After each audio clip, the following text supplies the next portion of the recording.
invited for, so we're gonna be good. We're gonna make it happen one way or the other, right? You know, there are those that say, "Oh, I can't go to your church. I don't like organized religion."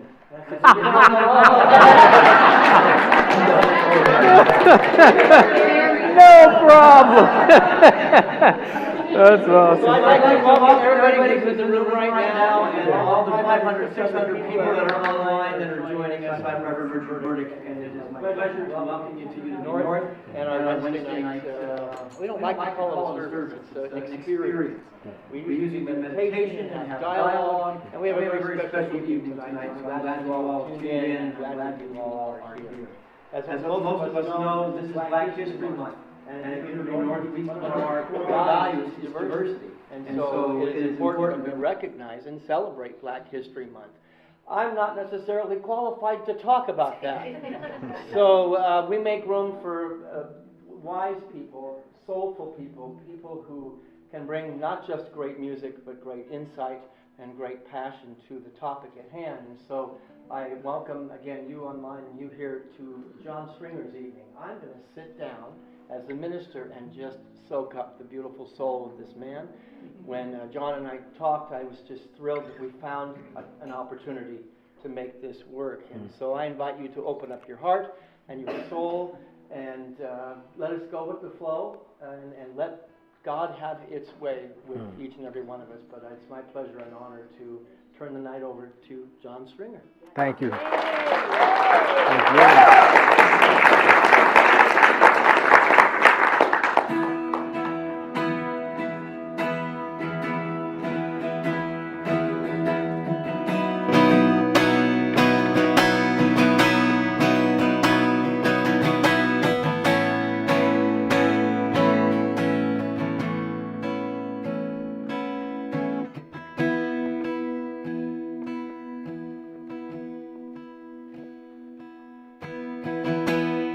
the only power,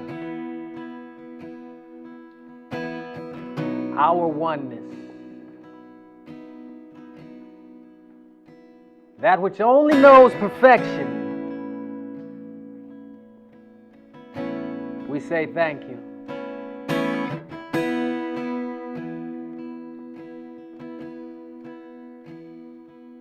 We surrender to that which we call love. We ask for your guidance, remembering who we are, remembering why we're here,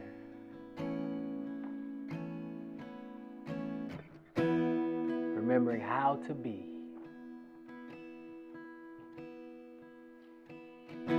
We ask for your Spirit's correction for all those things that would block us from receiving our birthright. All those things we've invested belief in, the misperceptions, all things ready to be corrected, we surrender. And for the information, the data, the squirrely things that are ready to be cleansed,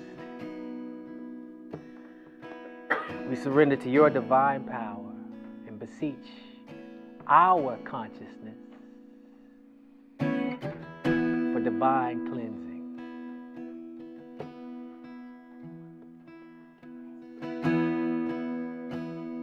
So I'm going to invite each of us to start off with some breaths. Go ahead and get comfortable if you haven't already, because we are going to do some wonderful cleansing, relaxing, being together, and we're going to amplify that which is seeking to come through. Let's take a deep breath in with me. Release. Relaxing. And as you breathe normally, just feel into that body, that sense of self, relaxing, observing and noticing. Another deep breath in. Release and relax. And as you breathe normally, just feel into the body.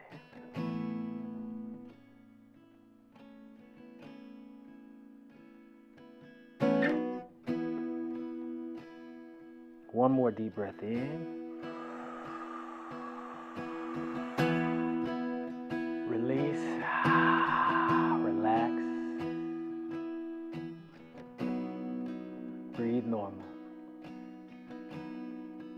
As you breathe normally, feel a sense of gratitude for anything you can be grateful for right now.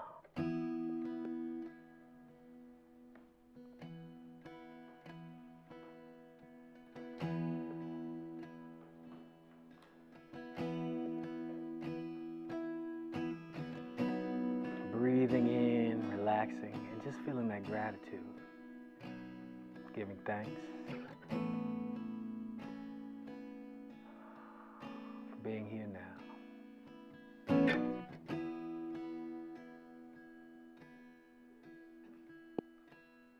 As you breathe and relax.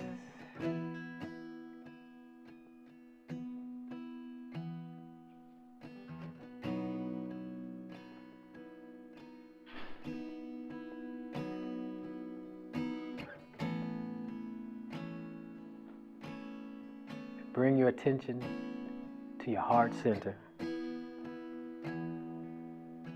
Simply feeling to love, whatever love feels like to you. Unconditional, pure, beautiful, whether a memory or imagined. Feeling that love. Let it feel your body, spreading from the heart and intensifying.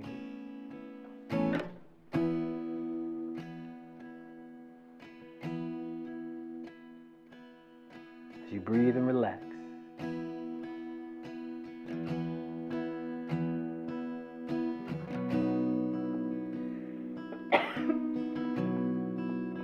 Giving thanks.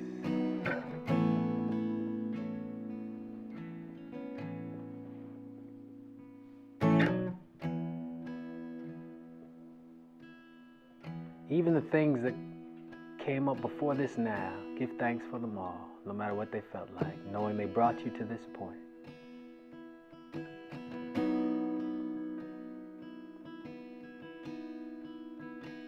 Whatever arises, giving thanks,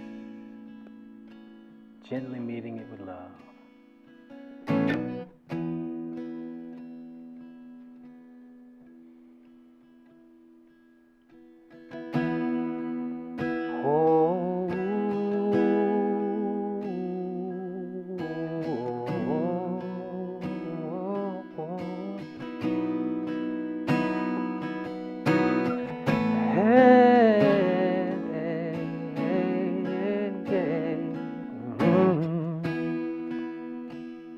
As you breathe and relax, I want you to listen for a melody in your own heart that might be seeking to be hummed or oohed or eyed.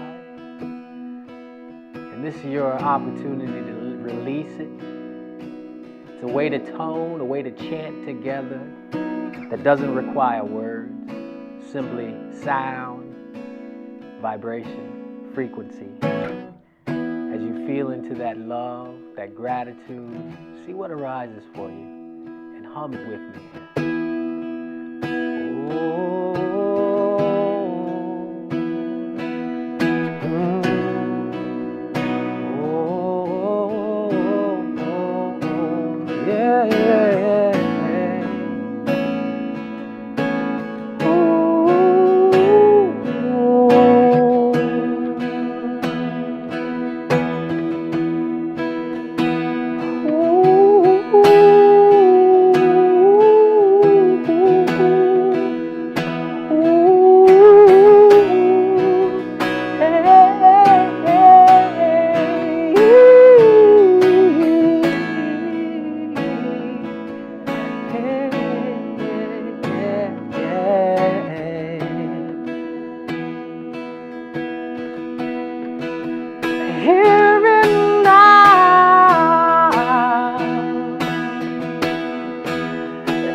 go on, please.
Now Om with me, please.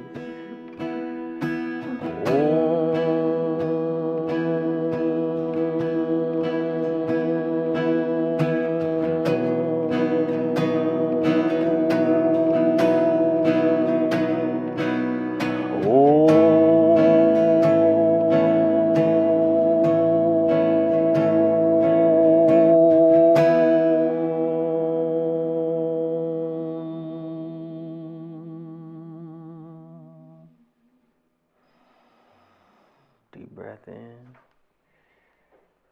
release and relax.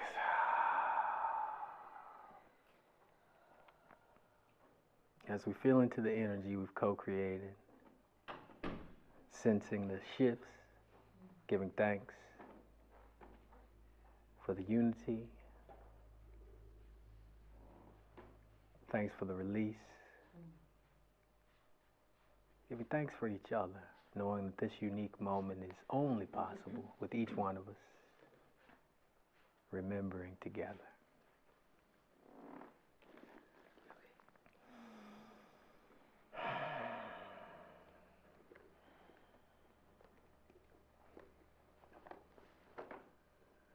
So we're going to gently open our eyes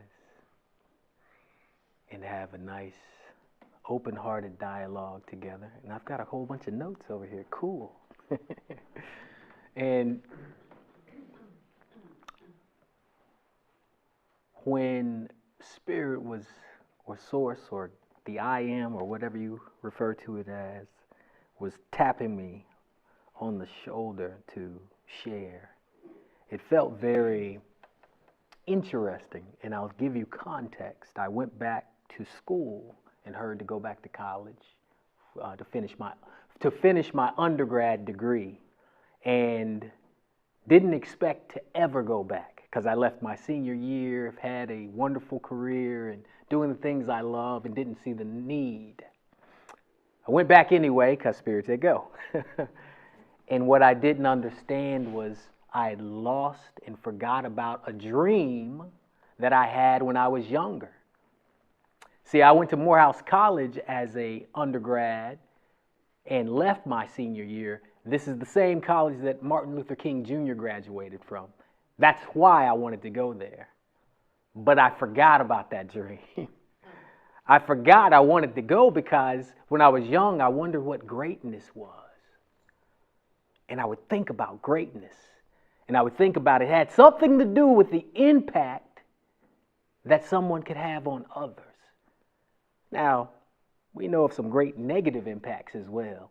But I looked at Martin Luther King Jr. as one having positive impact and admired that. In fact, his impact was why I changed my view of education. Before learning about the civil rights movement, I actually was, according to my mom, amicably leaving a private school to get experience in a non-private school, a public school. While at that public school, I learned about the civil rights movement for the first time. This is 8th grade. Didn't know anything about it until then. And decided to turn things around after I found out people had died so I could go to a good school. I was like, wow, really? This is something to not trample their blood over.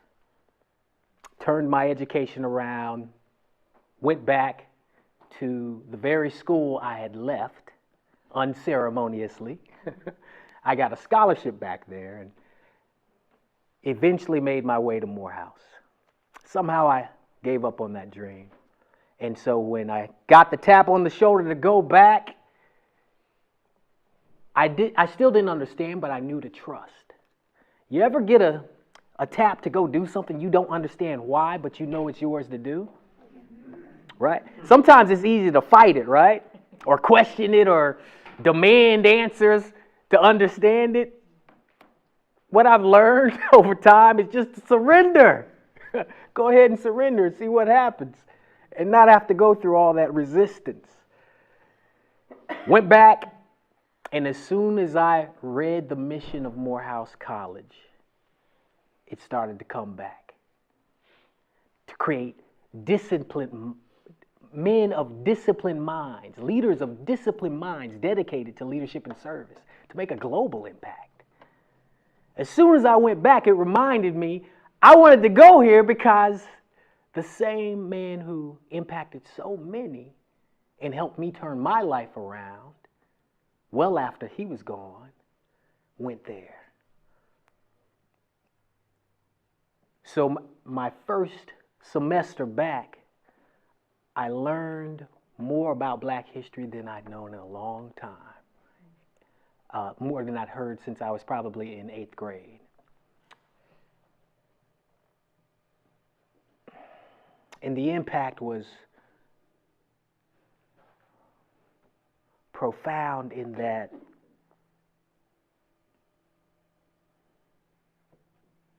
it's almost like learning about one of your children who has been abused. That'd be a good analogy, right? Learn about one of your children who's been abused, and you're like, wow, okay, this explains some things.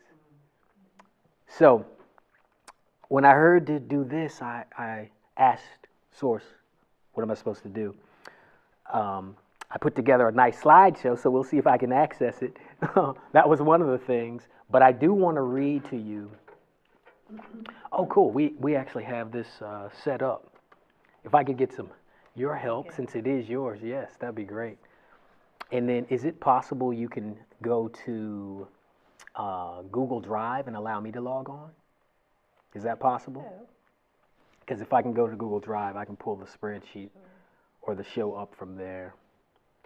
While Jennifer, give Jennifer a hand, please.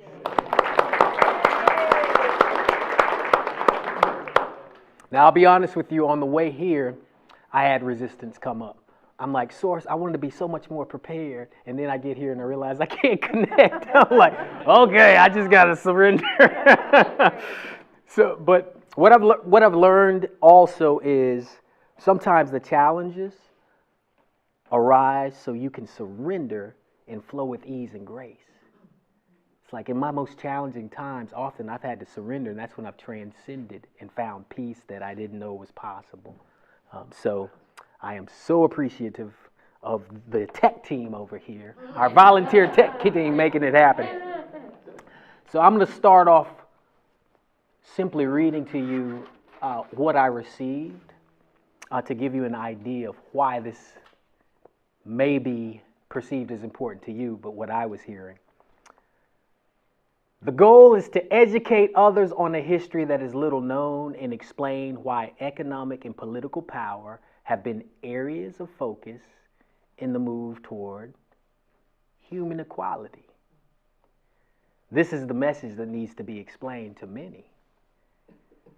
How this coincides with spiritual principle is that the goal of love is that all are provided for, all are given opportunity, and all are valued. That makes sense, right?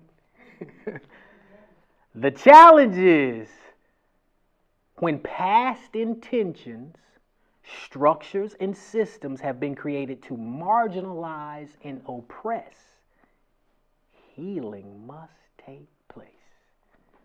I had to look up marginalize, right?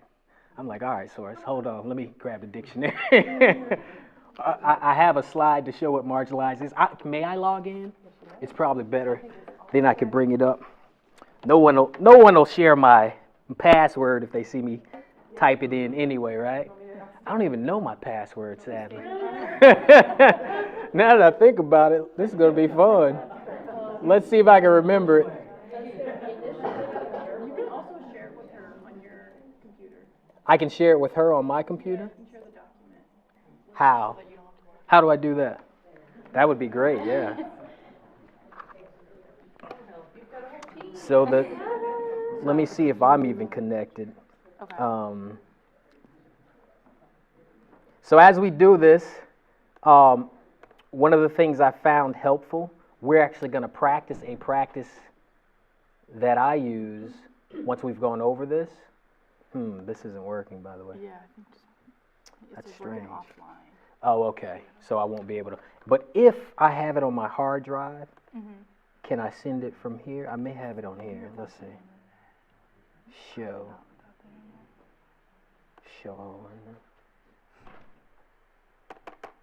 Yeah, for some reason that's not even working. So that's not meant to be. Thank you, though. I don't know why it won't work, but that's okay. So we'll go back. One of the things I was going to say, if you know a practice to clear energy. Did you just say you have a thumb drive? I did. You do. Perfect. Let's go with that. So if you know a wonderful practice to clear energy, we're going to use one of my favorites at the end after we've dove into some of this. So don't think it's just going to be a bunch of information. And it's going to be interactive too. So hopefully you will enjoy it. As soon as we can get the slideshow up, may I use that thumb drive? Thank you. Can I tell them what's on it? I won't share it. Make sure you put that on the big screen. Oh, but I was asking if you have an energetic practice that you'd like to work right now. That would be great to keep the energy flowing beautifully from our wonderful chat. I'd appreciate that.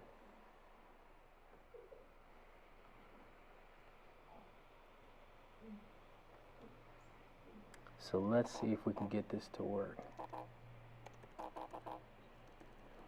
Interesting.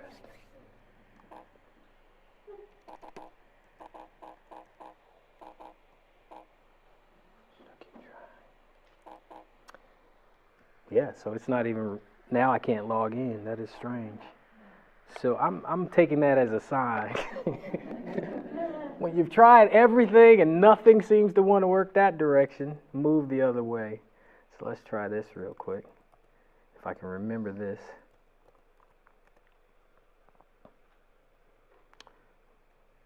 Let's see if it is.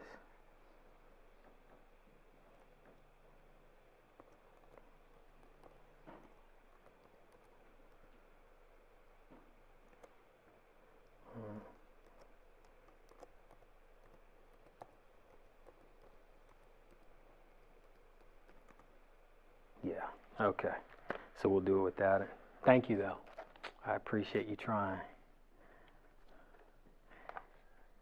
There we go. So, back to the challenge.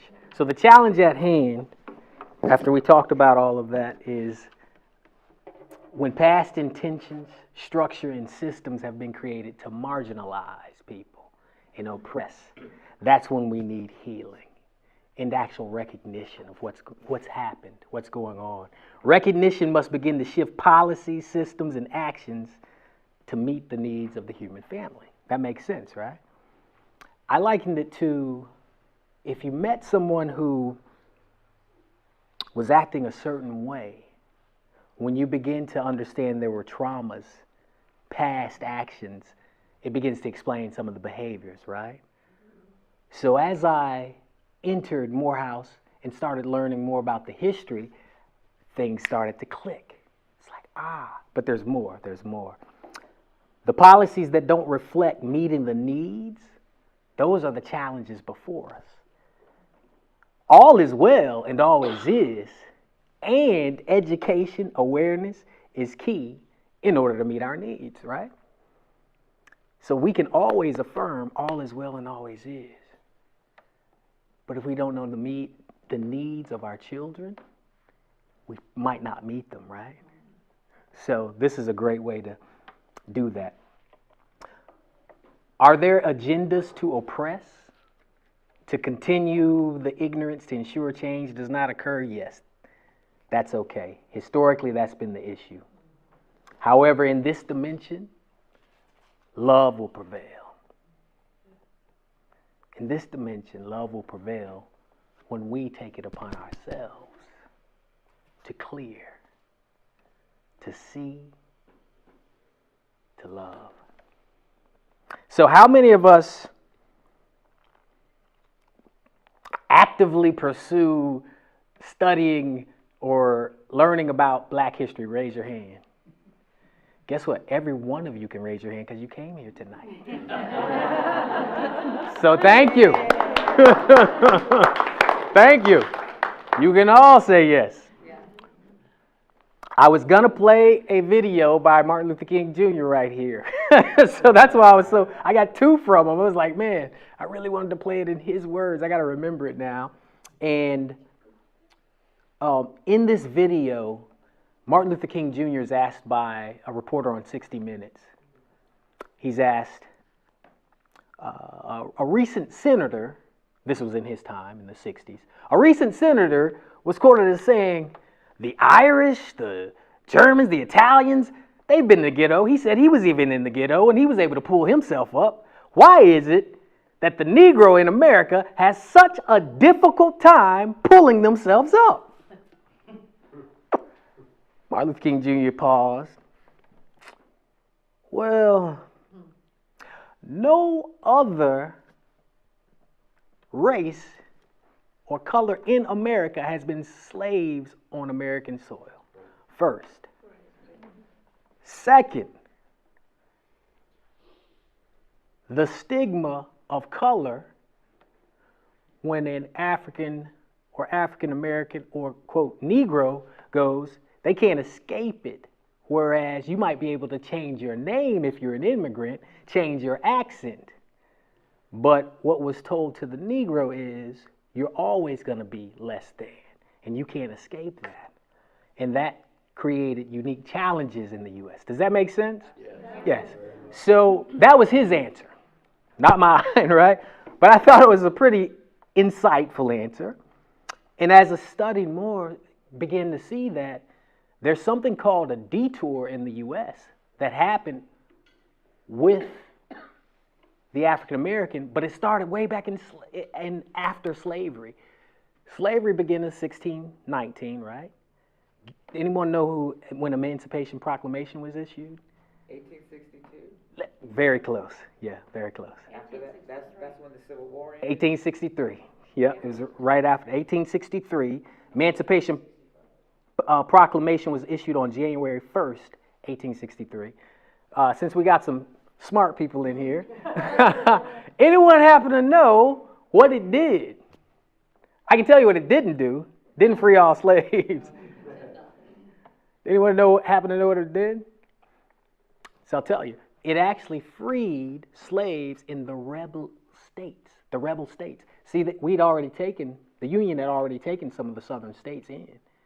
So it only freed slaves in the rebel states.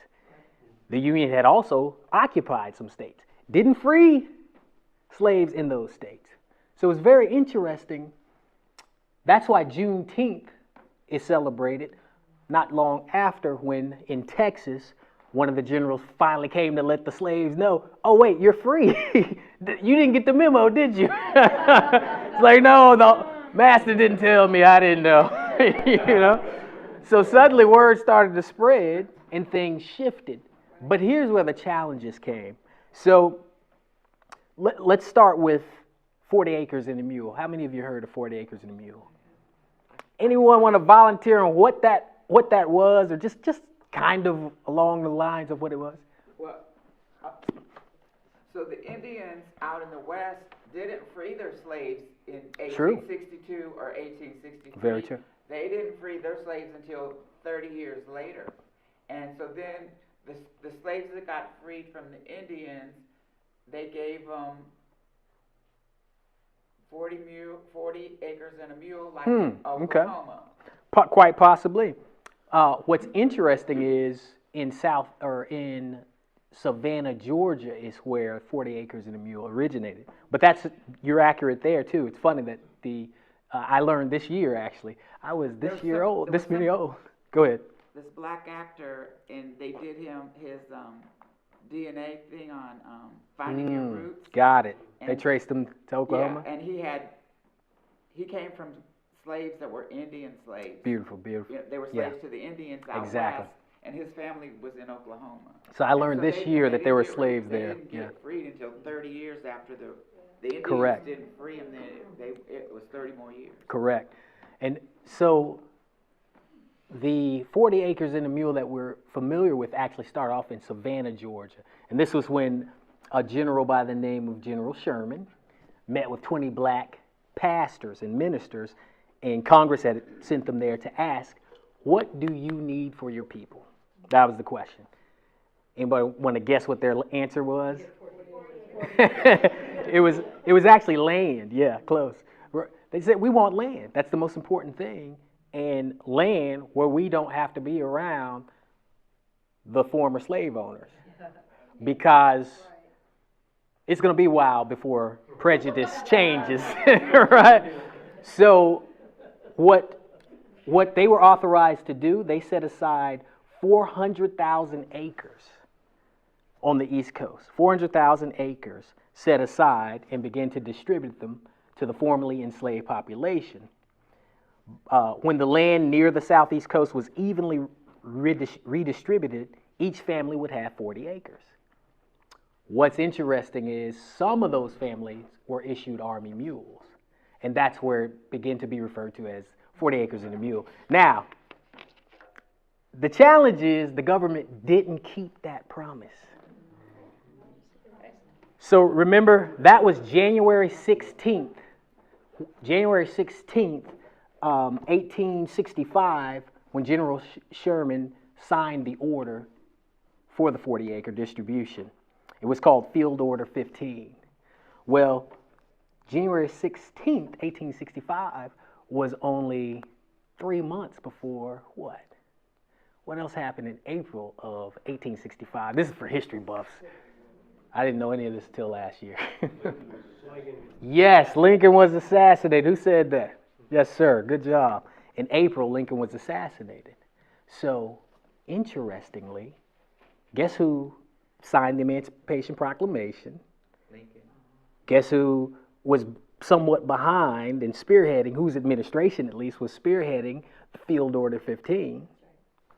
Lincoln.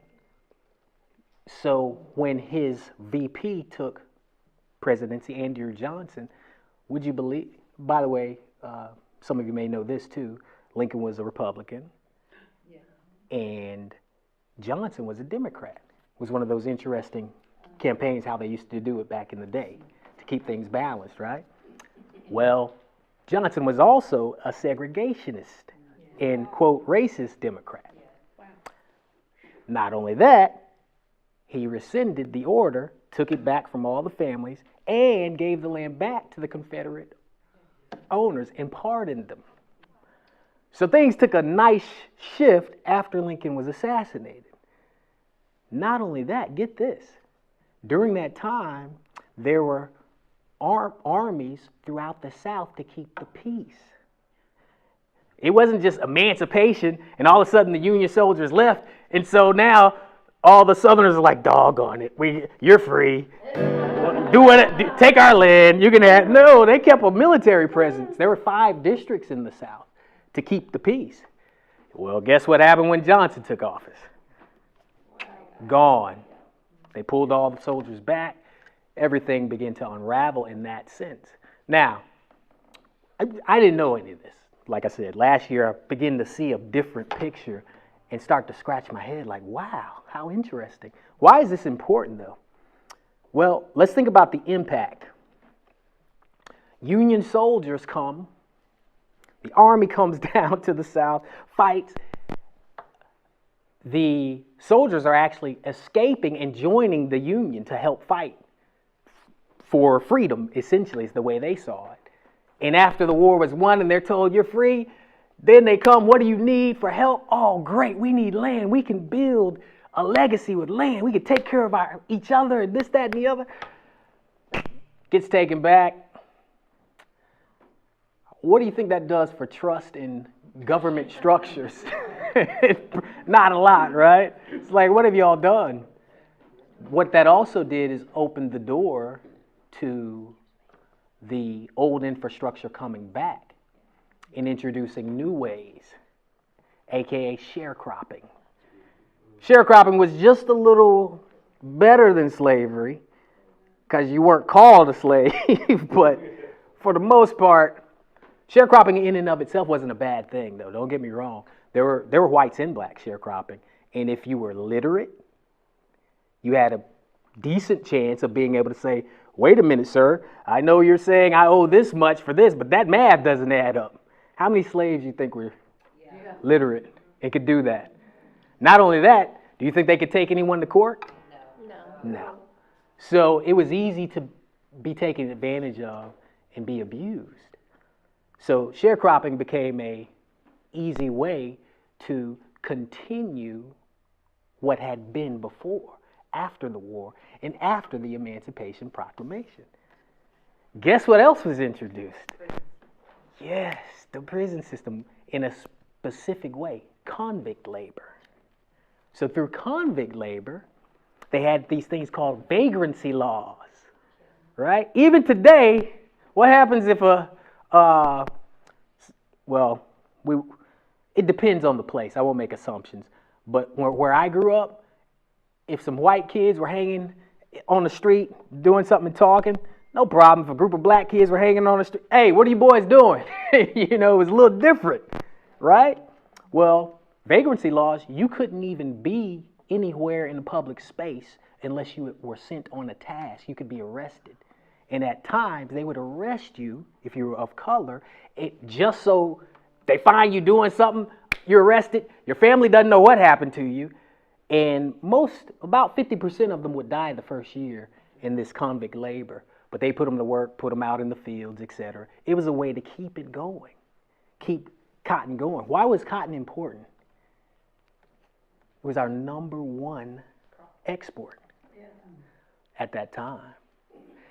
Not only that, the Union put in embargoes in the South where they couldn't ship anything out. And guess who was one of our biggest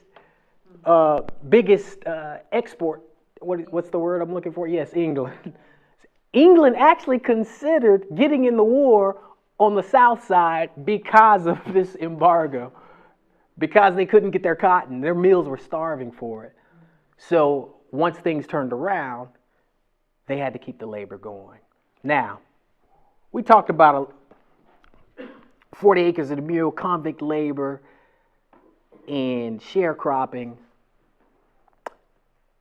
If you think about the challenge when it comes to building wealth, building economic legacy, there was a glint of hope when they were set free and given promise of land. As soon as that went away, it became a challenge.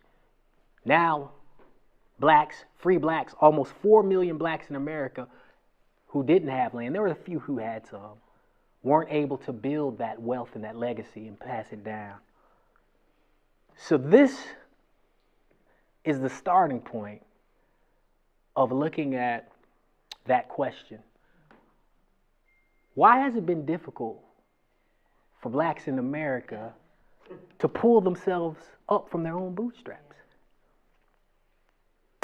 Mind you, at the same time, land was being given in the West to settlers, and blacks weren't allowed to claim that land, just so they would go and settle in the West. But the rationale here was, be happy you're free.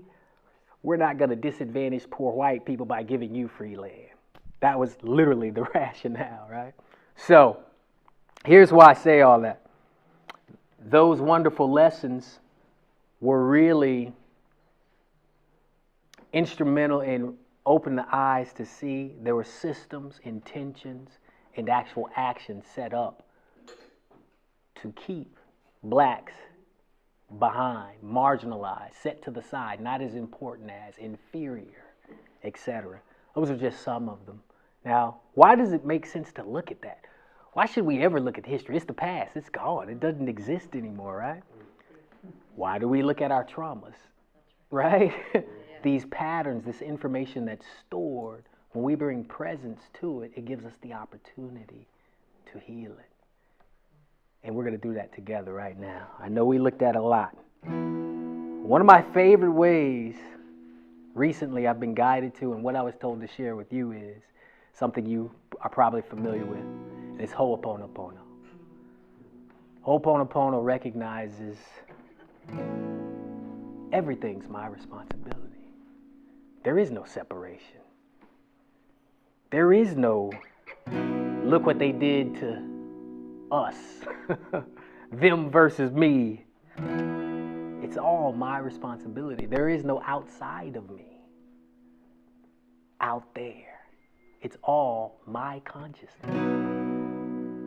So it aligns with that oneness principle.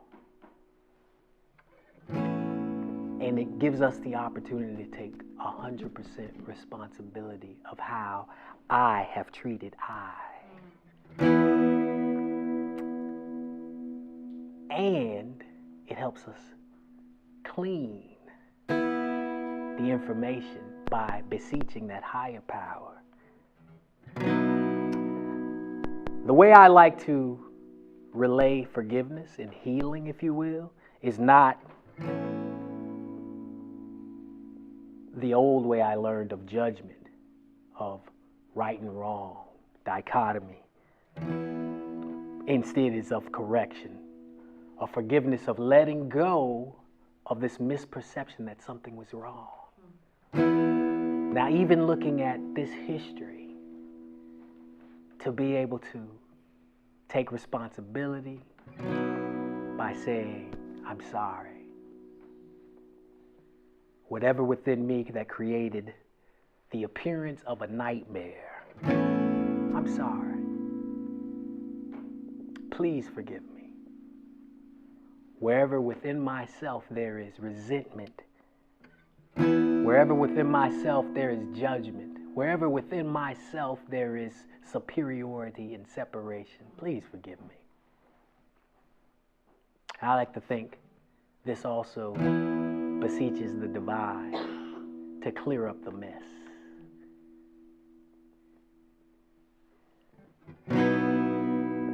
Thank you. The gratitude not only for the clearing, but the gratitude for this even showing up to come into my awareness so that I might recognize, there's something to clean. I love you. That divine acceptance, the unconditional love. So all it takes is us closing our eyes together.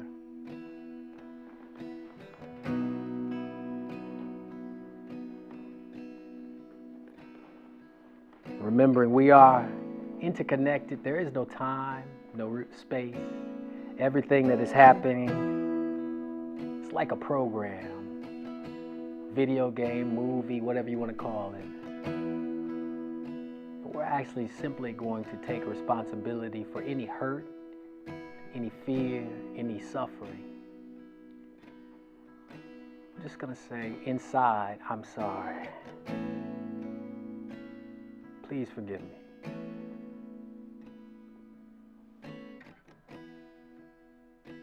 I love you.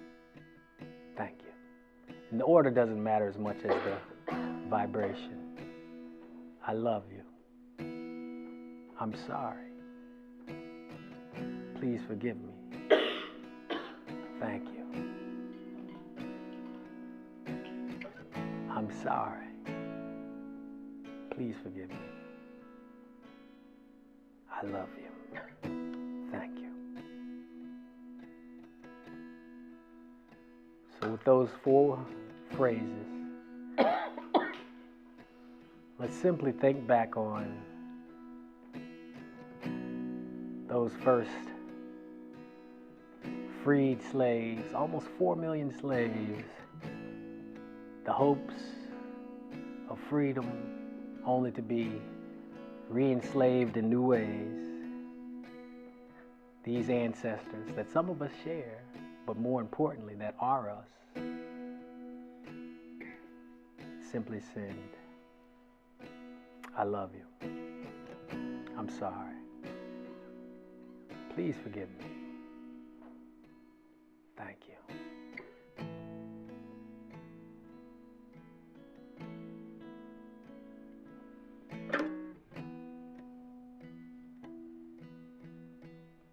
Keep it going. I love you. I'm sorry. Please forgive me. Thank you. I'm sorry. Please forgive me. Thank you. I love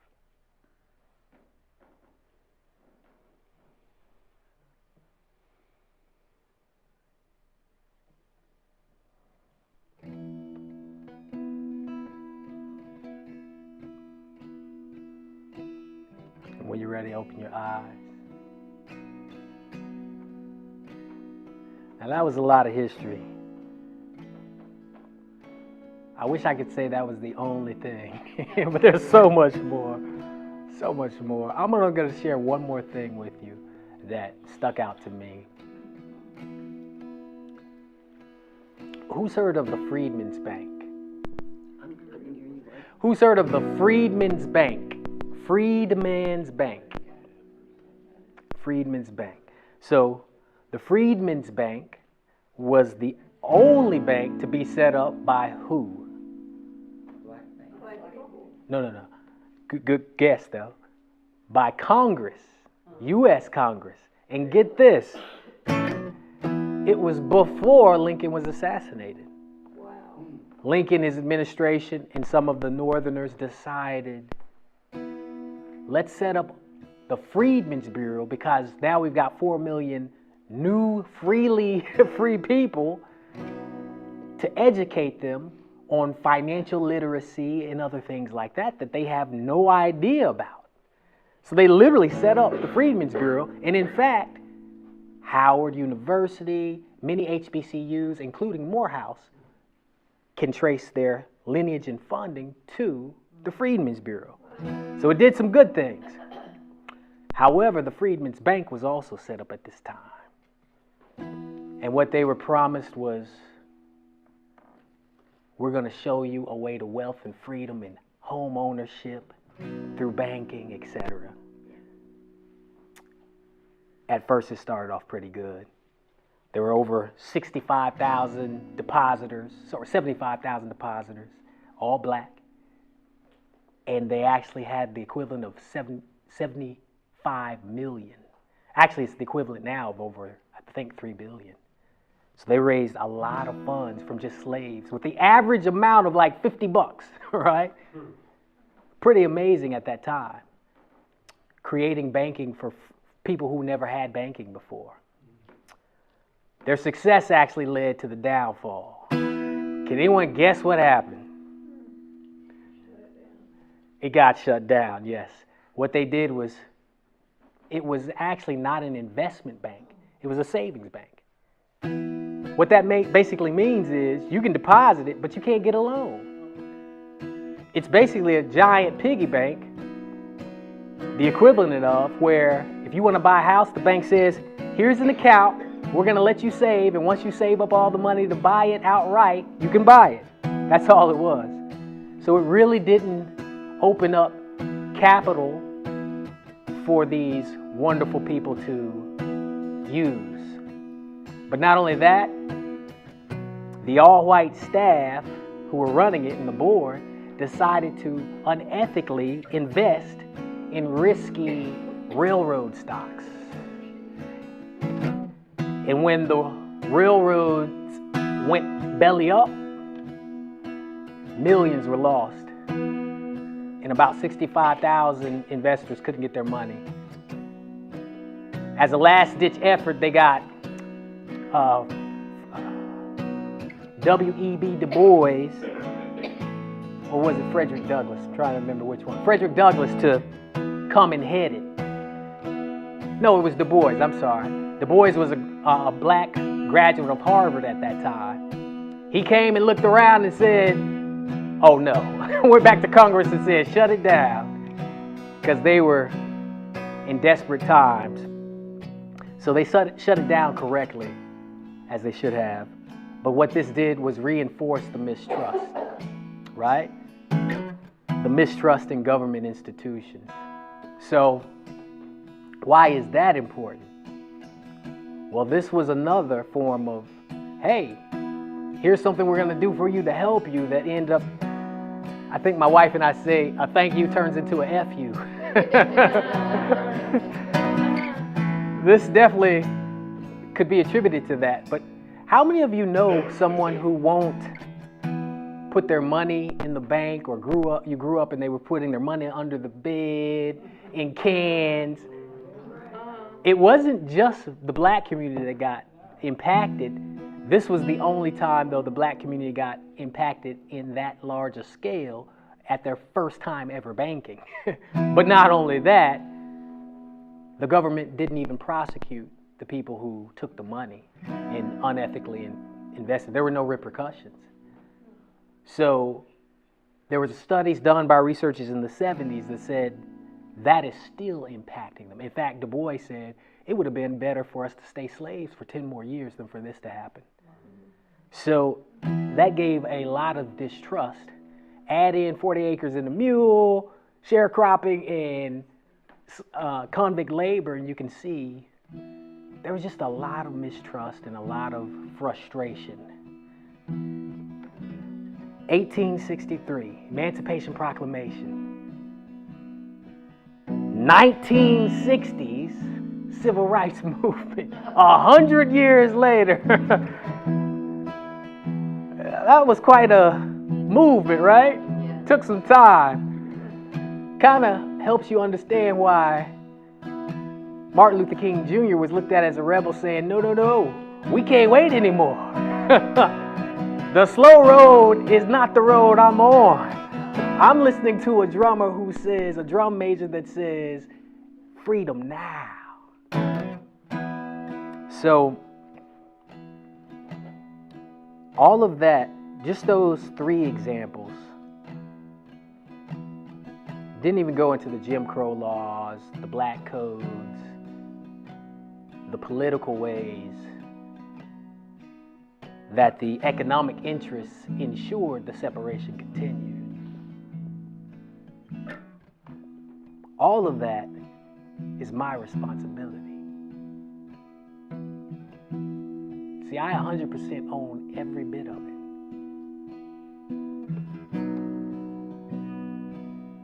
It's not just black history, it's my history. It's your history. Because in Unity, we recognize a principle, a truth of oneness. And that oneness doesn't mean, oh, poor you, look what happened to your people. No, it's your people. It's you. There is no separation. So whenever you start thinking about black history, I invite you to recognize it's your history. But more importantly, I invite you to recognize that you have the power to bring the healing. I've heard many people say, and no offense, I don't take offense by it. Many people say things like,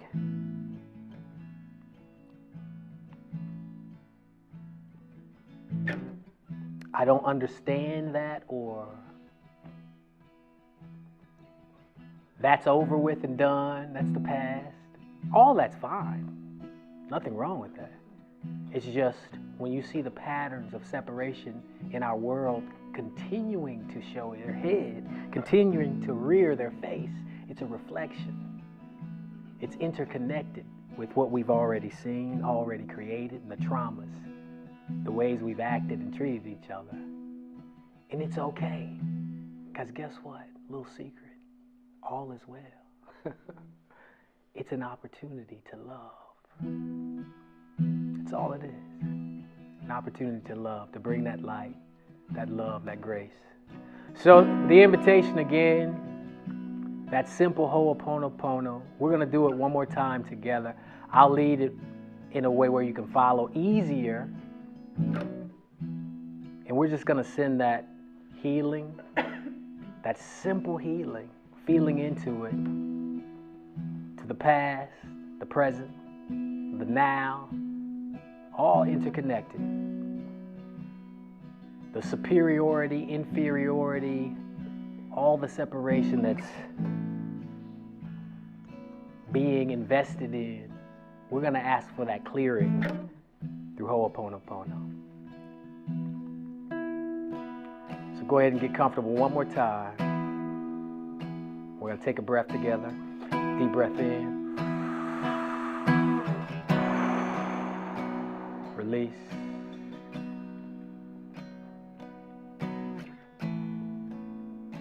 And as you bring all these things to mind, knowing that they were only mistakes in the appearance of harm, but that all is well, why don't you take one more deep breath in. Hold it for me. Release. Hold it. And inhale. Let it out. Simply say in your mind and in your heart, I'm sorry. Feel into that just alone. I'm sorry.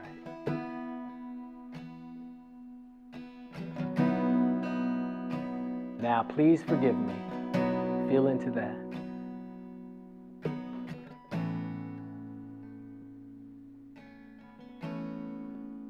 I love you. Thank you.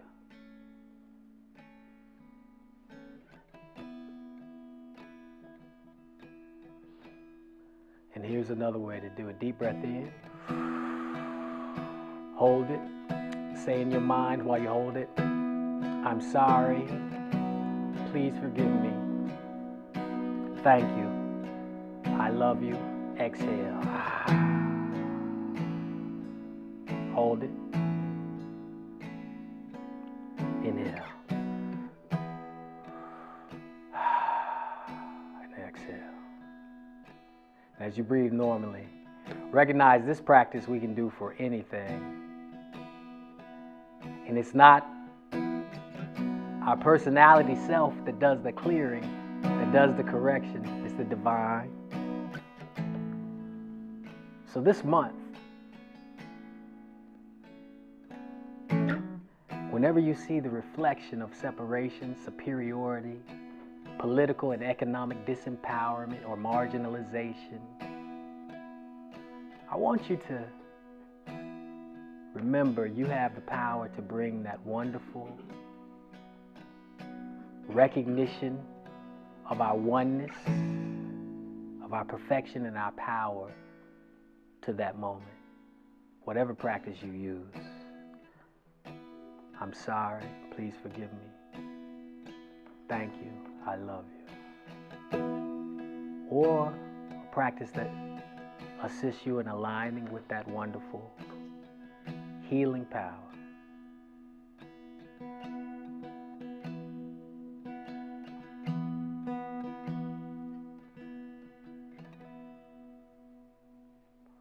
So I'd love to open up for any questions or any comments anyone would like to make. I understand Wednesday nights are nights where people get to interact a little bit more than we did tonight. So if anyone has any questions before we close, love to address them What we or typically hear do them. on Wednesday nights is some people just want to come for the quiet part. And Gotcha. So we take just a 1 minute, 2 minute break for those who are not staying for the dialogue to quietly make your way out. And if this had value, we're paying John to be here tonight. There's a couple of baskets there. You can put something in on the way out. Yeah. Those who would like to continue the dialogue and go to a deeper place, we will do that in about 1 minute. Perfect. So, Perfect. Thank you all for being here. Those of Yes. you online, the dialogue does not go out online, so we can turn the microphones off on John. But we thank you for joining us. I want to invite you next week. The theme of the meditation and the dialogue will be the 12-step program. And Bill Coons here is going to be leading that. with Yay, me. yay. And so I invite you to come back. If you enjoy what we do here on Wednesday nights, it's different every week. But just a little blessing over here to John for what he's done tonight and offered us. Thank you. And if you want to say thank you, put something in that basket on the way out. Those things, the dialogue, we try to make a circle so we can all see each other. So we'll do that in 1 minute. 1 minute. Thank you. And may I return your